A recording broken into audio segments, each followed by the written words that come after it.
City centre show में आपका स्वागत है। मुंबई से मैं हूं पूजा भारद्वाज और शुरुआत राजधानी दिल्ली की खबर से कर रहे हैं। दिल्ली में प्रदूषण कम करने के लिए सरकार ईवी पॉलिसी बना रही है, जिसके तहत 2026 के बाद डीजल, पेट्रोल, सीएनजी के वाहनों का रजिस्ट्रेशन नहीं हो सकेगा।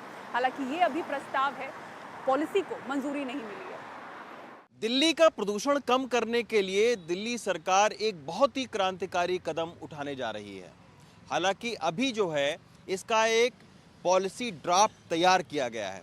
उस पॉलिसी ड्राफ्ट के तहत अगर आपके पास में गाड़ी है तो ये बहुत महत्वपूर्ण खबर आपके लिए होगी, क्योंकि दिल्ली सरकार का ये कहना है कि अब ज़्यादा से ज़्यादा दिल्ली के अंदर इलेक्ट्रिक गाड़ियों को प्रोत्साहित किया जाएगा। यानी इस तरीके के जो तमाम सारे ऑटो हैं, डीजल पेट्रोल की जो गाड़ियां हैं, जो बाइक हैं डीजल पेट्रोल की, उन सब को धीरे धीरे जो है वो दिल्ली से बाहर किया जाएगा। कैसे बाहर किया जाएगा? अभी जो पॉलिसी ड्राफ्ट हुई है उसमें ये कहा गया है कि 15 अगस्त 2025 तक जितने भी तिपहिया इस तरीके के वाहन हैं, पेट्रोल, डीजल या सीएनजी, उन सब के जो परमिट हैं वो ई परमिट में कन्वर्ट होंगे। यानी अब वो जो इलेक्ट्रिक ऑटो है उसको लेकर आए।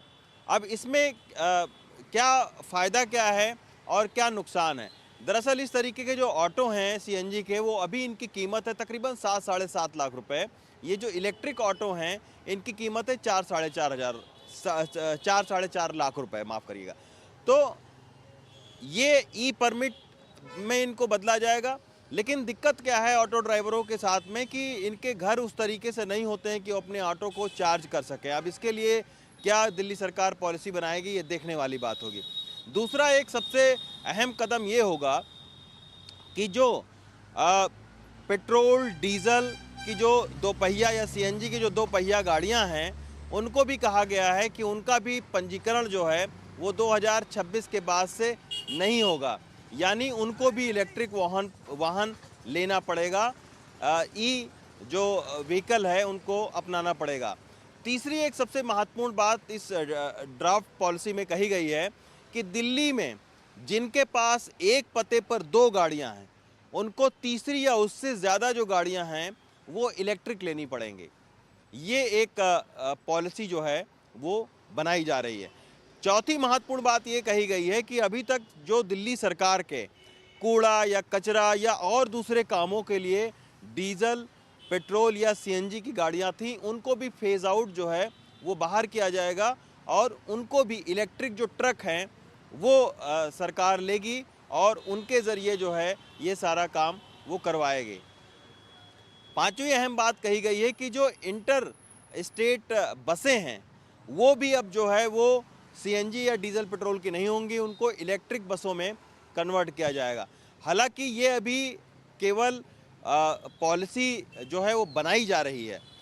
इस पॉलिसी को सारे जो स्टेक होल्डर हैं उन सब से विचार विमर्श किया जाएगा और फिर दिल्ली सरकार की कैबिनेट में प्रस्ताव लेकर आया जाएगा। फिर ये जो है वो पॉलिसी बनेगी। हालांकि इसमें बहुत सारा जो है वो कई सारी जो है वो स्टेक होल्डरों की बहुत सारी आपत्तियां भी हैं, लेकिन देखना होगा कि नई सरकार कंसेंसस कैसे इस पर बनाती है। क्योंकि आपको पता है कि दिल्ली का जो प्रदूषण है वो दिल्ली के वाहनों की वजह से 40% तक होता है। तो अगर आपको दिल्ली का प्रदूषण कम करना है तो या तो वाहनों की तादाद घटानी पड़ेगी या डीजल, पेट्रोल, सीएनजी की गाड़ियों को आपको इलेक्ट्रिक व्हीकल पर लाना पड़ेगा। तो इसी के चलते इस तरीके का जो बदलाव है उसके अभी फ़िलहाल संकेत मिले हैं। ये अभी पॉलिसी ड्राफ्ट बनाया गया है, अभी इस पर विचार विमर्श होगा, फिर ये जाकर लागू हो पाएगा। लेकिन सरकार इस पॉलिसी ड्राफ्ट से ये पता लग रहा है कि सरकार के मन में ये सारी चीज़ें हैं और अब स्टेक होल्डरों से विचार विमर्श करके देखना होगा कि कब ये दिल्ली में लागू होता है। दिल्ली से अरुण नेगी के साथ रवीश रंजन शुक्ला, एनडीटीवी इंडिया। और दिल्ली में जल्द ही लोगों को बिना कागज वाली प्रॉपर्टी रजिस्ट्रेशन की सुविधा मिलेगी। दिल्ली सरकार की योजना ये है कि पोर्टल तैयार कर इसी साल से इसे शुरू कर दिया जाए। पूरी खबर आपको दिखाते हैं। पेपरलेस और फेसलेस प्रॉपर्टी रजिस्ट्रेशन के लिए पोर्टल तैयार हो रहा है। दिल्ली के राजस्व सचिव ने इसके लिए DDA, MCD, NDMC, DCB, Delhi police समेत कई विभागों के साथ बैठक की है। कहा जा रहा है कि बिना कागज वाली रजिस्ट्री से लोग धोखाधड़ी से बचेंगे। विवादित जमीनों की पहचान होने से उनकी रजिस्ट्री कराना असंभव होगा। वक्फ बोर्ड की जमीनों को भी ऑनलाइन जानकारी मिलेगी। जो सबसे बड़ा फायदा है कि लैंड का जो रियल एस्टेट ट्रांजैक्शन में फ्रॉड बहुत होते थे। अब किसी और की जमीन है, कोई और किसी को बेच देता है ये बताते हुए कि मैं ओनर हूँ, और ये चेक करना जहाँ पे फिजिकल फाइलिंग है, ये चेक करना बड़ा बहुत ही मुश्किल था कि असल में जो कोई भी जमीन है उसका स्वामित्व किसके पास है। दिल्ली सरकार के इस कदम से हजारों घर खरीदारों को सहूलियत होगी। उनके दफ्तरों के चक्कर काटने से निजात तो मिलेगी, साथ ही बिचौलियों और भ्रष्टाचार पर भी रोक लगेगी। मैं शून्य कुमार सिंह, एनडीटीवी इंडिया के लिए। और अगली खबर जयपुर से, जहां तेज रफ्तार लग्जरी कार ने कई लोगों को रौंद दिया। हादसे में 3 लोगों की मौत हो गई, कई लोग गंभीर रूप से घायल हैं। आरोपी कार चालक को गिरफ्तार कर लिया गया है।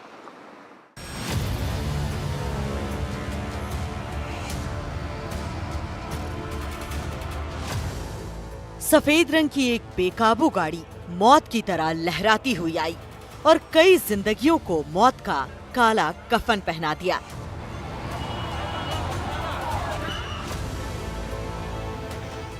गाड़ी नंबर RJ14 UJ6504 जयपुर के नाहरगढ़ इलाके में रविवार रात ये सफेद गाड़ी अनियंत्रित होकर कई राहगीरों और दोपहिया वाहनों को रौंदते हुए आगे बढ़ गई। गाड़ी इस कदर बेकाबू थी कि उसकी टक्कर से 3 लोगों की मौत हो गई और 6 लोग गंभीर रूप से जख्मी हो गए।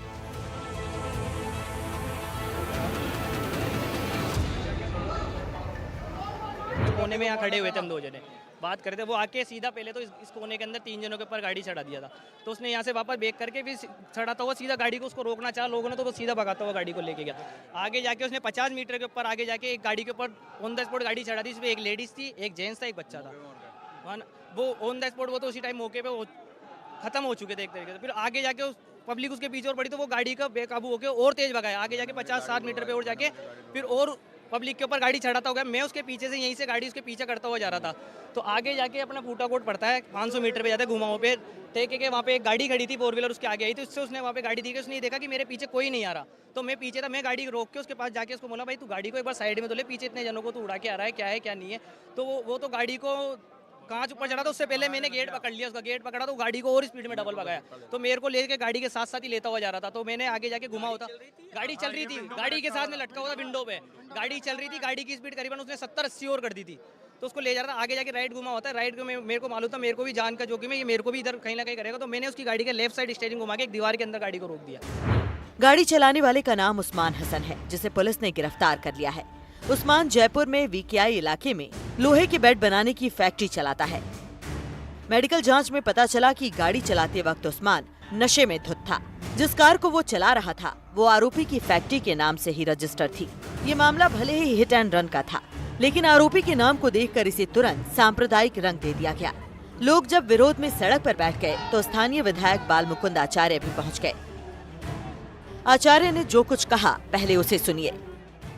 बहुत दुखद घटना है और कड़े शब्दों में निंदा करते हैं इस प्रकार के व्यक्ति जो MI रोड से लेकर नाहरगढ़ रोड तक 70 से 100 की गाड़ी तेज चलाकर ऐसे छोटे रास्तों में इतने लोगों को जो दुर्घटनाग्रस्त किया, ये दुखद है। ऐसे लोगों को तो फांसी की सजा होनी चाहिए। और मैं मानता हूं कि कोई जानबूझकर ऐसा काम किया उस व्यक्ति ने। कांग्रेस का वो पदाधिकारी है और उस्मान हसन नाम का वो व्यक्ति जिसने मेरे को लगता है जानबूझ के ये षड्यंत्र रचा है। जब बीजेपी के प्रदेश अध्यक्ष मदन राठौर से पूछा गया तो उन्होंने भी विधायक वाली लाइन ही दोहराई। ये हिट एंड रन नहीं है, ये सोची समझी रणनीति के तहत किया गया है। मंदिर के बाहर खड़े लोगों पर गाड़ी चढ़ा दी, निहत्ते लोग खड़े थे, उसको पता है कि मेरी गाड़ी से तो ये मरने ही वाले हैं, वो सीधी गाड़ी चढ़ा करके और भगाता गया। हालांकि इस हिट एंड रन केस में मृतकों और घायलों की सूची देखें तो आपको हिंदू और मुसलमान दोनों दिखेंगे।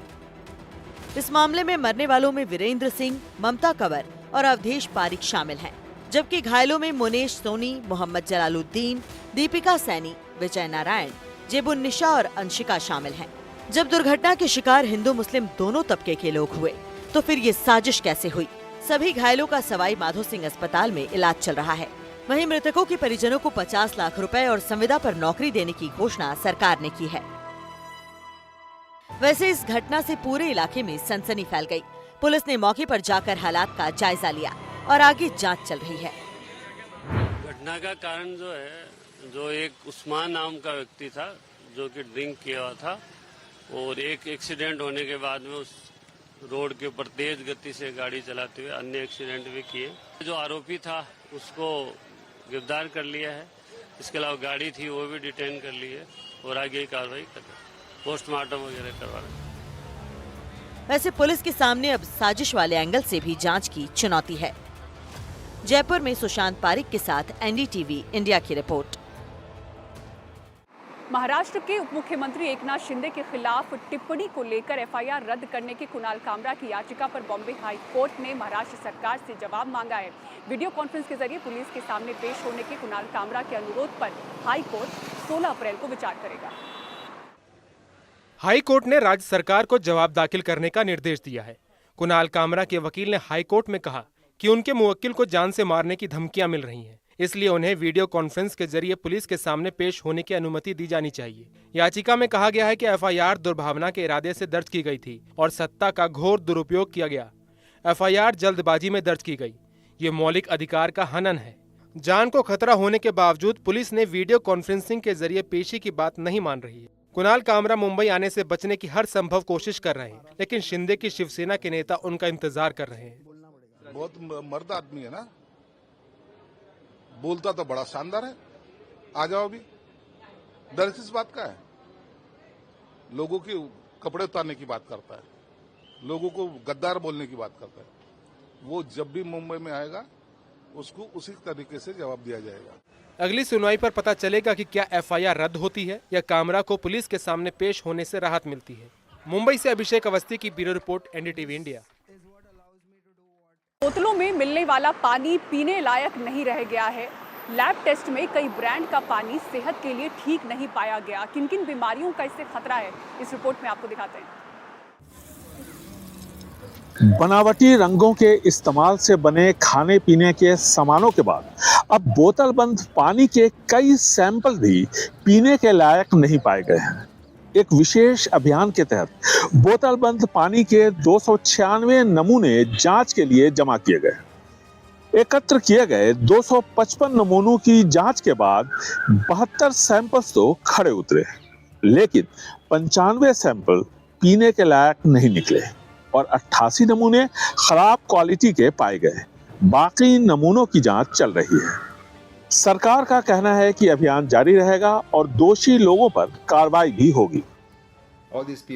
हम चेतावनी दे रहे हैं कि नुकसानदेह पदार्थों का इस्तेमाल खाने पीने की वस्तुओं में ना करें। प्रतिबंधित रंगों का इस्तेमाल ना किया जाए। हम कानूनी तौर पर इनके खिलाफ कदम उठा रहे हैं ताकि जहां उत्पादन होता है वहां से ही सुरक्षित खाद्य पदार्थ तैयार हो। इससे पहले बाजार में मिलने वाले हरे चने के कुछ सैंपलों के रंगों में कैंसर वाले तत्व पाए गए थे। इडली बनाने में प्लास्टिक की शीट और प्लास्टिक के बर्तन के इस्तेमाल पर भी सरकार ने रोक लगाई थी। बेंगलुरु से कैमरामैन कुमार के साथ निहाल खिदवई, एनडीटीवी इंडिया। और उत्तराखंड में चार धाम यात्रा को प्लास्टिक मुक्त बनाने के लिए प्रदूषण नियंत्रण बोर्ड कड़े कदम उठाने जा रहा है। सिंगल यूज प्लास्टिक का उपयोग करने वालों पर जुर्माना भी लगाया जाएगा ताकि पर्यावरण को होने वाले नुकसान से बचा जा सके। ये बीते सालों की तस्वीरें हैं। यात्रा रूट पर हर तरफ फैला प्लास्टिक का कचरा जो मवेशियों के साथ पर्यावरण के लिए भी बड़ा खतरा बन गया है। प्रदूषण नियंत्रण बोर्ड इससे निपटने की कोशिश कर रहा है। हिमालय एक बड़ा संवेदनशील क्षेत्र है, तो किसी भी प्रकार के सिंगल यूज प्लास्टिक को प्रतिबंधित किया गया है यहाँ पे।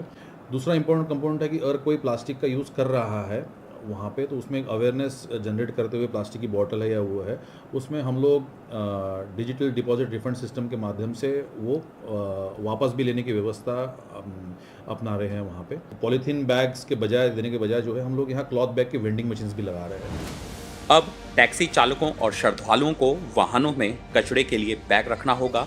क्लॉथ बैग मशीन भी चारधाम यात्रा रूट पर उपलब्ध कराई जाएगी। जो लोग नहीं मानेंगे उन पर 500 से लेकर हजारों रुपए तक का जुर्माना लगाया जा सकता है।